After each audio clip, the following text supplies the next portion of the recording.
अगर मैं आपसे एक सवाल पूछता हूँ कि वॉरेन बफे इतने रिच क्यों हैं, तो आप में से बहुत से लोग कहोगे कि इसमें कौन सी बड़ी बात है। ये तो हर किसी को पता है कि वॉरेन बफे रिच इसलिए हैं क्योंकि वो एक ग्रेट इन्वेस्टर हैं और उन्होंने स्टॉक मार्केट से बहुत ही अच्छा रिटर्न कमाया है। लेकिन आपकी ये स्टेटमेंट बिल्कुल गलत है कि वो एक ग्रेट इन्वेस्टर हैं, जबकि सच बात ये है कि वो एक ग्रेट इन्वेस्टर हैं 11 साल की उम्र से। तो इस क्वेश्चन की सही स्टेटमेंट होनी चाहिए because he is a great investor since 11। Basically मैं यहाँ पर टाइम पीरियड की बात कर रहा हूँ। वॉरेन बफे की अब तक की उनकी इन्वेस्टिंग का CAGR रहा है 22% और उनकी नेटवर्थ ऑलमोस्ट 85 बिलियन डॉलर्स है। और आप ये बात जानकर शॉक्ड रह जाओगे कि 85 बिलियन डॉलर्स में से 81.4 बिलियन डॉलर्स उन्होंने अपने 65th बर्थडे के बाद में कमाए हैं, जो कि उनकी वेल्थ का 90% है। और दोस्तों, ये पॉसिबल हुआ पावर ऑफ कंपाउंडिंग से, क्योंकि अगर 60s के एज के बाद वॉरेन बफे रिटायर हो जाते और इन्वेस्टिंग को क्विट कर देते तो आज उनकी नेटवर्थ 85 बिलियन डॉलर्स की जगह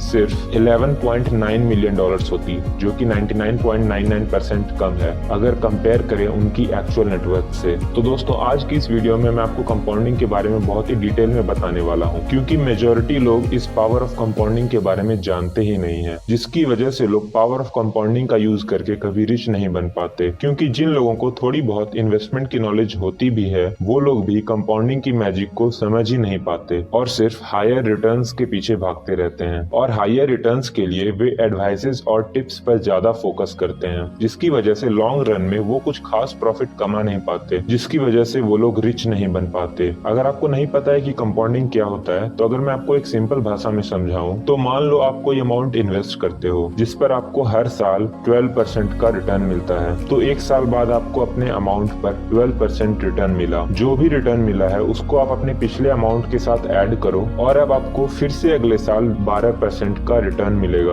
और जब आपको अगले साल फिर से 12% का रिटर्न मिलेगा तो वो रिटर्न आपको इन्वेस्टेड अमाउंट प्लस आपने जो रिटर्न गेन किया था उस पे मिलेगा। आसान भाषा में आपका इंटरेस्ट भी इंटरेस्ट कमाता है। जब हम बात करते हैं कंपाउंडिंग की, बेसिकली आपको जो रिटर्न मिलता है वो आपको इन्वेस्टेड अमाउंट प्लस रिटर्न पर मिलता है, ना कि सिर्फ प्रिंसिपल अमाउंट पर। कुछ साल बीत जाने पर यह रिटर्न इतना बढ़ जाता है कि यह बिल्कुल एक मैजिक की तरह काम करता है। मतलब आप लॉन्ग टर्म में कम मेहनत करके कंपाउंडिंग की हेल्प से अच्छी खासी वेल्थ क्रिएट कर सकते हो। एग्जाम्पल के तौर पर हम मान लेते हैं कि आप और आपका फ्रेंड दोनों ही अपनी 20s की एज में 1-1 लाख रुपए इन्वेस्ट करते हो किसी इंडेक्स फंड में, जो कि आपको हर साल 15% का रिटर्न देता है। एक साल बाद दोनों का रिटर्न ग्रो होकर 1,15,000 रुपए हो गया। लेकिन आपका फ्रेंड 15,000 की प्रॉफिट को विथड्रॉ कर लेता है और उसे मौज मस्ती में उड़ा देता है। लेकिन दूसरे साल जब आपको 15% का रिटर्न मिला तो आपका इन्वेस्टमेंट ग्रो होकर 1,32,000 रुपए हो गया और आपके फ्रेंड का भी इन्वेस्टमेंट ग्रो होकर 1,15,000 रुपए हो गया। लेकिन वो 15,000 रुपए दोबारा विथड्रॉ कर लेता है। आपका फ्रेंड हर साल अपने प्रॉफिट को विथड्रॉ करता रहा, लेकिन आप अपने प्रॉफिट को इन्वेस्टेड ही रहने देते हो।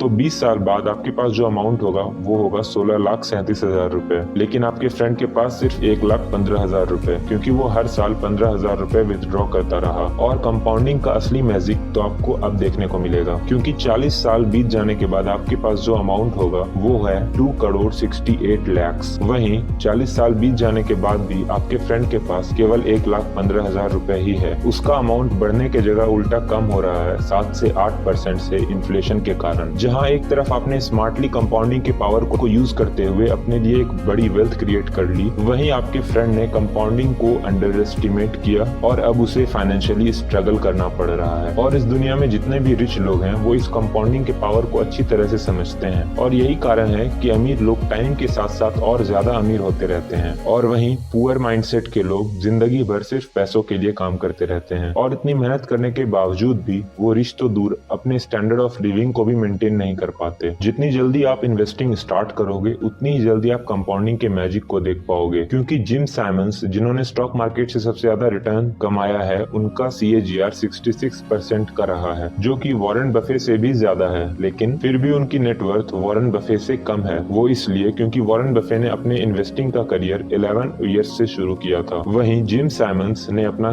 ट्रेडिंग करियर 50s के एज में स्टार्ट किया था। मतलब अच्छे रिटर्न से ज्यादा मैटर ये करता है कि आप कितनी जल्दी स्टार्ट करते हो। लेकिन मेजॉरिटी लोग इस सिंपल सी बात को समझ नहीं पाते हैं। अगर आप अभी अपने 20s के एज में हो या एक स्टूडेंट हो तो दोस्तों यही बेस्ट टाइम है अपनी इन्वेस्टिंग स्टार्ट करने का, क्योंकि जितनी जल्दी आप स्टार्ट करोगे आप अपनी लाइफ में उतनी ही जल्दी कंपाउंडिंग को देख पाओगे। लेकिन अभी अगर आप बिगिनर या फिर स्टूडेंट हो और आपको इन्वेस्टिंग से डर लगता है या फिर आपके पास ज्यादा पैसे नहीं है इन्वेस्ट करने के लिए, तो आप एकदम छोटे अमाउंट से भी इन्वेस्टिंग स्टार्ट कर सकते हो, जैसे कि 100 रुपए या 500 रुपए। और आपको छोटे अमाउंट के साथ ही स्टार्ट करना चाहिए और स्टार्टिंग में आपको इंडेक्स फंड में इन्वेस्ट करना चाहिए, क्योंकि उसके लिए आपको किसी की एडवाइजेस की जरूरत नहीं पड़ेगी। और जैसे जैसे आपका इन्वेस्टिंग में नॉलेज और एक्सपीरियंस बढ़ेगा, आप डायरेक्ट स्टॉक्स में भी इन्वेस्ट कर सकते हो। सो पे नाउ टू गेट लेटर, क्योंकि आप कंपाउंडिंग को समझो या फिर ना समझो, कंपाउंडिंग हमेशा अपना काम करती रहती है। फर्क सिर्फ इतना होता है कि जो इसे समझ जाता है वो इसका फायदा उठाता है और जो इसे नहीं समझता वो बाद में पछताता है। और ये फेमस लाइन है अल्बर्ट आइंस्टाइन की, जो कंपाउंडिंग को 8th wonder of the world मानते हैं। और दोस्तों, ऐसा नहीं है कि कंपाउंडिंग सिर्फ पैसों में ही काम करती है, बल्कि आपकी नॉलेज भी कंपाउंड होती है जितना ज्यादा आप सीखते हो और अपने ब्रेन पर इन्वेस्ट करते हो। और इसीलिए चार्ली मंगर हमेशा कहते हैं, go to bed a little wiser each day because it also compound. दोस्तों,